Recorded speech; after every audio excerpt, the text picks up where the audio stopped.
नमस्कार दोस्तों, स्वागत है आप सभी का आपके अपने यूट्यूब चैनल ऑब्जेक्टिव सेंटर पर। दोस्तों, जो भी स्टूडेंट ऐसे हैं जो कि दोस्तों फिटर फर्स्ट ईयर का इस बार सप्लीमेंट्री का एग्जाम देने जा रहे हैं या फिर दोस्तों वो अपना मेन का एग्जाम देंगे 2026 में, तो उनके लिए दोस्तों ये वीडियो काफी हेल्पफुल होगा, क्योंकि दोस्तों ये आपका ऑफिशियल क्वेश्चन पेपर है पिछले साल का, जो कि दोस्तों 14 अगस्त 2025 को हुआ था।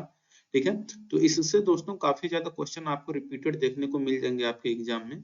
तो आपको दोस्तों इसको अच्छे से पढ़ लेना है। तो जो मैं बता रहा हूँ उसको आप लोग अच्छे से पढ़ लीजिए। देखिए यहाँ पर ट्रेड थ्योरी का सबसे पहले आपको 38 प्रश्न देखने को मिलेगा। यहाँ पर देखिए पहला प्रश्न क्या कह रहा है, यदि 49 मुख्य स्केल डिवीजनों को 50 वर्नियर स्केल डिवीजन और एक 1 एमएसडी इक्वल टू 1 एमएम में समान रूप से विभाजित किया जाता है, तो वर्नियर हाइट गेज की लिस्ट काउंट क्या होगा? तो ये होगा दोस्तों 0.02 एमएम। दूसरा प्रश्न करें, छत की सीट की कोटिंग के लिए जिंक मिश्र धातु का उपयोग क्यों किया जाता है? तो छत की सीट की कोटिंग के लिए जिंक मिश्र धातु का उपयोग हम लोग संक्षारण प्रतिरोधी होने के कारण हम लोग यूज करते हैं। तीसरा प्रश्न यहाँ पर कह रहे हैं, चित्र में दिखाया गया एक्स से चिन्हित भाग का नाम क्या है? तो देखिए दोस्तों, यहाँ पर जो ये एक्स पार्ट आपको दिखाया गया है, यह एक्स पार्ट दोस्तों आपका कहलाता है स्पिंडल हेड। ठीक है, तो यहाँ पर स्पिंडल हेड आपका करेक्ट आंसर हो जाएगा। चौथा प्रश्न कह रहा है, यक्ष से चिन्हित भाग का नाम क्या है? तो यहाँ पर दोस्तों ये जो आपको यक्ष पार्ट दिखाया गया है, यह यक्ष पार्ट दोस्तों आपका थिम्बल कहलाता है। ऑप्शन नंबर बी करेक्ट हो जाएगा, थिम्बल। पांचवा प्रश्न कह रहा है कि मेंटेनेंस रिकॉर्ड एनालिसिस का क्या उपयोग है? तो देखिए मेंटेनेंस रिकॉर्ड एनालिसिस का उपयोग रहता है कि बार बार होने वाले ब्रेकडाउन को कम करने के लिए हम लोग मेंटेनेंस रिकॉर्ड एनालिसिस का उपयोग करते हैं। अब यहाँ पर छठा प्रश्न कहा गया है कि 1/2 इंच से अधिक मोटाई वाली प्लेट की वेल्डिंग करने के लिए इलेक्ट्रोड का व्यास कितना रखा जाता है? तो रखा जाता है 5/16 इंच।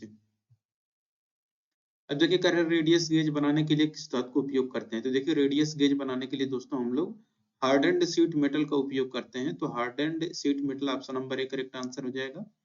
आठवां प्रश्न का है, किस अवधि को घायल व्यक्ति के लिए गोल्डन आवर कहा जाता है? तो देखिए फर्स्ट 30 मिनट आफ्टर इंसिडेंट, यानी कि घटना के 30 मिनट बाद। ठीक है, जब भी कोई घटना होता है उसके 30 मिनट बाद का जो टाइम होता है वह आपका गोल्डन हावर कहलाता है। कौन सा अयस्क जिंक निकालता है? देखिए कैलामाइन जो होता है ZnCO3, वो यही दोस्तों आपका जिंक निकालता है। ठीक है, बॉक्साइट आपका एल्युमिनियम का है, गैलेना का आपका लेड का है। 10 नंबर का प्रश्न करें, थ्री वायर विधि का उपयोग करके कौन सा व्यास मापा जाता है? तो थ्री वायर विधि का उपयोग करके जो व्यास मापते हैं हम, वो इफेक्टिव डायामीटर यानी कि प्रभावी व्यास को मापते हैं। 11 नंबर का प्रश्न करें, किस धातु को हैवी कोटेड ब्रॉन्ज इलेक्ट्रोड का उपयोग करके वेल्ड किया जाता है? तो जिस धातु को हैवी इलेक्ट्रोड को ब्रॉन्ज इलेक्ट्रोड का उपयोग करके वेल्ड किया जाता है वह आपका कॉपर इलेक्ट्रोड रहता है। 12 नंबर का प्रश्न करें, अक्षर ए ड्रिल का आकार क्या है? तो देखिए अक्षर ए का दोस्तों जो ड्रिल आकार होता है 5.944 mm होता है। 13 नंबर का यहाँ पर प्रश्न कराया कि ग्राइंडिंग व्हील को क्यों तैयार किया जाता है? तो ग्राइंडिंग व्हील जो तैयार किया जाता है, व्हील को सही कटिंग क्रिया को बहाल करने के लिए तैयार किया जाता है। देखिए अगला प्रश्न कह रहा है 14 नंबर का, कह रहा है कास्ट आयरन से लेथ बेड का निर्माण के पीछे का क्या कारण है? तो कास्ट आयरन से लेथ बेड के निर्माण करने का पीछे का जो कारण है वो रहता है कि एब्जॉर्प्शन कंपन को अवशोषित करता है। ठीक है, इसलिए दोस्तों जो लेथ का बेड होता है वह कास्ट आयरन का बनाया जाता है। 15 नंबर का प्रश्न है कि वर्नियर बेड प्रोटेक्टर का कौन सा भाग जो आपकी डेटम सतह के संपर्क में रखने के लिए उपयोग किया जाता है? तो ये रहता है दोस्तों आपका stock. Option number B correct हो जाएगा, स्टॉक। 16 नंबर का प्रश्न करें कि मीट्रिक आउटसाइड माइक्रोमीटर की सटीकता क्या है? तो देखिए मीट्रिक आउटसाइड माइक्रोमीटर की जो सटीकता होती है वह आपका 0.01 mm होता है। 17 नंबर का प्रश्न करें, चित्र में दिखाया गया यक्ष से चिन्हित भाग का नाम क्या है? तो यहाँ पर दोस्तों ये जो आपको यक्ष पार्ट दिखाया गया है, यह यक्ष पार्ट आपका काकिंग टूल कहलाता है। ऑप्शन नंबर डी करेक्ट हो जाएगा, काकिंग टूल। 18 नंबर का प्रश्न करें, कौन सा धातु गुण बिना किसी टूट फूट के डक्टिलिटी बलों के प्रभाव का प्रतिरोध कर सकता है? तो यह दोस्तों टेंसिटी कहलाता है। ऑप्शन नंबर ए करेक्ट हो जाएगा, टेंसिटी। 19 नंबर का प्रश्न कह रहे हैं, किस कैलिपर में एक लेग में एडजस्टेबल डिवाइडर पॉइंट होता है और दूसरा लेग मुड़ा हुआ होता है? तो यह रहता है दोस्तों आपका jenny calliper. Option number C correct हो जाएगा। 20 नंबर का प्रश्न कह रहा है, चित्र में एक्स चिन्हित भाग का नाम बताना है। तो ये जो है ये आपका निचला ब्लेड कहलाता है, ये ऊपर वाला ऊपरी ब्लेड कहलाता है। तो ये आपका लोअर ब्लेड हो जाएगा। Option number D correct answer हो जाएगा। कह रहे दिखाया गया ऑपरेशन का नाम क्या है? तो ये जो दोस्तों आपको ऑपरेशन दिखाया गया है, यह ऑपरेशन दोस्तों अंडरकट शोल्डर कहलाता है। ऑप्शन नंबर बी करेक्ट हो जाएगा, अंडरकट शोल्डर। 22 नंबर का प्रश्न करें, धातु के किस यांत्रिक गुण में घिसाव और घर्षण को झेलने की क्षमता होती है? तो धातु के जिस यांत्रिक गुण में घिसाव और घर्षण को झेलने की क्षमता होती है वह आपका हार्डनेस होता है, यानी कि कठोरता। आधुनिक उपकरणों की अत्यधिक कटिंग की स्थिति के लिए किस प्रकार के तेल का उपयोग किया जाता है? तो इसके लिए दोस्तों हम लोग सल्फ्यूराइज्ड ऑयल यानी कि सल्फर युक्त तेल का प्रयोग हम लोग करते हैं। 24 नंबर का प्रश्न कह रहा है कि वेल्डिंग में गर्म धातु को संभालने के लिए किस हस्त उपकरण का उपयोग करते हैं? तो वेल्डिंग में गर्म धातु को संभालने के लिए हम लोग टोंग्स का उपयोग करते हैं। एक्स से चिन्हित भाग के एलिमेंट का नाम बताना है। तो ये जो एक्स पार्ट दोस्तों दिखाया गया है, एक्स पार्ट, ये आपका पिच कहलाता है। ठीक है, तो पिच आपका करेक्ट आंसर हो जाएगा। 26 नंबर का प्रश्न करें, यदि मशीन 20 घंटे चलने के लिए उपलब्ध है तो केवल 15 घंटे ही चली, तो उपलब्धता प्रतिशत क्या है? तो देखिए 15/20 गुणे 100 करेंगे तो आपका 75% आ जाएगा। ठीक है, कह रहे वॉइस का नाम बताना है। तो ये दोस्तों आपका फिगर जो दिया गया है ये छोटे जाप को पकड़ने के लिए किया जाता है। तो ये आपका हैंड डिवाइस कहलाता है। ठीक है, हाथ से पकड़ के इस पे काम करते हैं छोटे डिवाइस पर। तो कौन सी वेल्डिंग मशीन सभी प्रकार के इलेक्ट्रोड का उपयोग करके लौह और अलाव धातुओं की वेल्डिंग के लिए एसी और डीसी दोनों करंट की आपूर्ति के लिए डिजाइन की गई है? तो यह आपका दोस्तों कहलाता है रेक्टिफायर सेट। 29 नंबर का प्रश्न करें, कौन सी गतिविधि बुनियादी रखरखाव में मशीनरी के टूट फूट को रोकती है? तो वो रहता है दोस्तों आपका प्रिवेंटिव मेंटेनेंस, निवारक रखरखाव। 46 नंबर का प्रश्न कर रहा है, ट्राई स्क्वायर का उपयोग करके क्या जांच किया जाता है? तो ट्राई स्क्वायर का प्रयोग दोस्तों हम लोग समकोण या सपाटता की जांच करने के लिए या फिर चौकोरपन या स्क्वायरनेस को चेक करने के लिए हम लोग यूज करते हैं। ठीक है, तो चौकोरपन की यहाँ यहाँ पर लेकिन जो चित्र में दिया गया है, यहाँ पर दोस्तों देखिए यहाँ पर इस तरीके से है, यानी कि यहाँ पर कोना को चेक कर रहा है। ठीक है, बाकी से तो समतलता के भी जांच की जा सकती है। ठीक है, और रेखाओं को 90 अंश पर रेखांकित करना है, तो ये सब दोस्तों हालांकि हो जाएगा सपाटता चेक करने के लिए और स्क्वायर चेक करने के लिए, लेकिन यहाँ पर फिगर किसको चेक कर रहा है? स्क्वायर को चेक कर रहा है, तो यहाँ पर चौकोरपन की जांच हो जाएगा। इसके बाद 31 नंबर का प्रश्न देखिए, कह रहा है वास्तविक आकार और इससे संबंधित बेसिक साइज के बीच जो बीजगणितीय अंतर होता है इसको हम लोग क्या कहते हैं? तो इसको कहते हैं हम लोग एक्चुअल डेविएशन। कह रहा है कि कास्ट आयरन में मशीन टूल्स में कंपन और टूल चैटरिंग को कम करने की क्षमता होती है, तो ये आपका रहता है दोस्तों ग्रे कास्ट आयरन। 33 नंबर का प्रश्न करें कि ड्रिल बिट में हेलिक्स एंगल द्वारा कौन सा एंगल निर्धारित किया जाता है? तो ड्रिल बिट में हेलिक्स एंगल के द्वारा दोस्तों हम लोग रैक एंगल को निर्धारित करते हैं। 34 नंबर का प्रश्न करें कि प्रोग्रेसिव प्लग गेज में गो गेज का उपयोग क्या है? तो देखिए प्रोग्रेसिव प्लग गेज में गो गेज का जो उपयोग रहता है वह रहता है होल की निचली सीमा की जांच करने के लिए हम लोग यूज करते हैं। 35 नंबर का प्रश्न करें कि ब्रेजिंग में स्पेल्टर के रूप में उपयोग की जाने वाली चांदी मिश्र धातुओं के गलनांक की सीमा क्या है? तो ये रहता है दोस्तों आपका 600 डिग्री सेल्सियस से 850 डिग्री सेल्सियस। 36 नंबर का प्रश्न करें, कौन सी शेयरिंग मशीन एकल या निरंतर काटने की क्रिया के लिए फायदेमंद है? तो ये आपका कहलाता है गिलोटिन सीयर्स। 37 नंबर का प्रश्न कह रहा है कि संयोजन सेट का कौन सा भाग 1 डिग्री की सटीकता के भीतर कोणों को चिन्हित करने और मापने के लिए उपयोग किया जाता है? तो ये रहता है आपका protractor head. Option number D correct हो जाएगा, प्रोटेक्टर हेड। अब देखिए अगला प्रश्न कह रहे हैं यहाँ पर 38 नंबर का, कह रहे हैं कि ट्विस्ट ड्रिल में क्लियरेंस एंगल का उद्देश्य क्या होता है? तो देखिए ट्विस्ट ड्रिल में क्लियरेंस एंगल का जो उद्देश्य रहता है वह रहता है आपका कटिंग एज के पीछे ड्रिल घर्षण को रोकने के लिए। अब यहाँ पर 38 प्रश्न पूरा हो गया। अब यहाँ पर वर्कशॉप कैलकुलेशन एंड साइंस का दोस्तों 6 प्रश्न देखने को मिलेगा। पहला प्रश्न कहा गया, किसी कंडक्टर में इलेक्ट्रॉन का प्रवाह क्या होता है? तो किसी कंडक्टर में इलेक्ट्रॉन के प्रवाह को दोस्तों हम लोग धारा बोलते हैं। दूसरा, किसी द्रव्यमान के प्रति इकाई आयतन को क्या कहते हैं? तो किसी पदार्थ के द्रव्य प्रति इकाई आयतन को हम लोग घनत्व कहते हैं। 529 का वर्गमूल क्या होता है? तो 529 का वर्गमूल दोस्तों 23 होता है। 0.456 दशमलव भिन्न को प्रतिशत में बदलिए, तो इसको प्रतिशत में बदलेंगे तो यहाँ पर 100 का गुणा करेंगे तो 45.6% आ जाएगा। कर एक वर्ग की भुजा क्या होगा जिसका क्षेत्रफल 625 mm स्क्वायर है? तो एक वर्ग की भुजा क्या है जिसका क्षेत्रफल 625 mm स्क्वायर है, तो इसका वर्गमूल लेंगे 625 का, आपका 25 mm आ जाएगा। धारा की इकाई क्या होती है? तो धारा की इकाई एम्पियर होती है। ठीक है, देखिए यहाँ पर अगला जो टॉपिक है इंजीनियरिंग ड्राइंग का आ चुका है। यहाँ पर 6 प्रश्न देखने को मिलेगा। पहला प्रश्न कह रहा है उपकरण का नाम पहचाने। तो ये जो उपकरण आपको दिखाया गया है ये आपका लकड़ी का हथौड़ा है, इसको कि अंग्रेजी में हम लोग इसको मैलेट बोलते हैं। देखिए ये जो फिगर दिया गया है दोस्तों, तो ये आपका क्या कहलाता है, गुनिया या बढ़ई का गुनिया हो जाएगा। Try square, option number D correct हो जाएगा। कह रहे कंपास का उपयोग किसको खींचने के लिए करते हैं, तो कंपास का उपयोग हम लोग सर्किल खींचने के लिए या ड्रा करने के लिए हम लोग यूज करते हैं। मानक के अनुसार कौन सा तीर सही है, देखिए जो तीर दोस्तों यहाँ पर 3:2 का अनुपात बनेगा, यानी कि 1.5 का, तो ये 3 रहेगा, ये 2 रहेगा, तो ऑप्शन नंबर बी यहाँ पर दिखेगा। ये थोड़ा नुकीला टाइप का होता है, लंबा सा। पांचवा है कि मानक के अनुसार सर्किल में कौन सा आयाम सही ढंग से दिखाया गया है। तो ये दोस्तों यहाँ पर जो आपको सही ढंग से दिखाया गया है, ये दर्शाने का तरीका आपका सही तरीका है, ठीक है।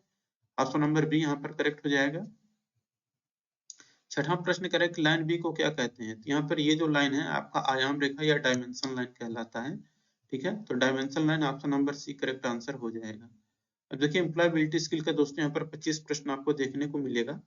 यहाँ पर पहला प्रश्न देखिए क्या कह रहे हैं, कह रहे एक विकास मानसिकता वाला व्यक्ति हमेशा कैसा तैयार रहता है। तो देखिए एक विकास मानसिकता वाला व्यक्ति हमेशा ग्रो करने, चेंज करने और लर्न यानी कि सीखने के लिए हमेशा तत्पर रहता है। आरटीआई का फुल फॉर्म क्या होता है, तो आरटीआई का फुल फॉर्म होता है राइट टू इंफॉर्मेशन।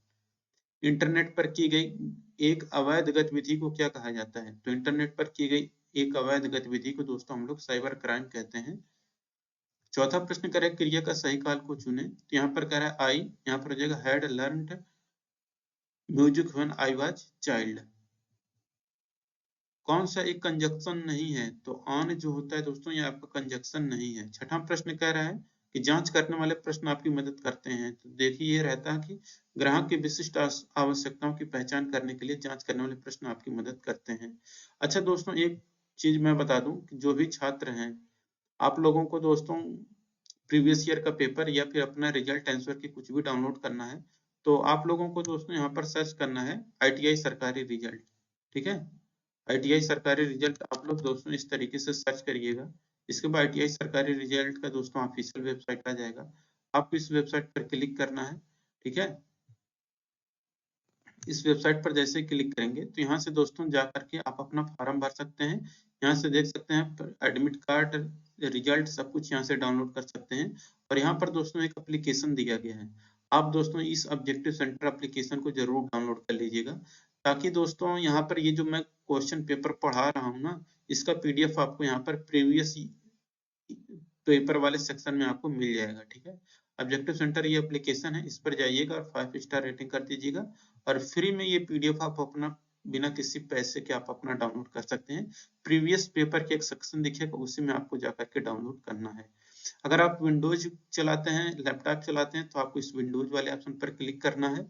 और चाहे तो दोस्तों आप अपना यहाँ से कोई भी कोर्स अगर लेना चाहते हैं तो आप लोग एप्लीकेशन से या फिर वेबसाइट से जाकर के ले सकते हैं। देख सकते हैं यहाँ पर इंजीनियरिंग ड्राइंग का कोर्स मात्र आपको 99 रुपए में दिया गया है।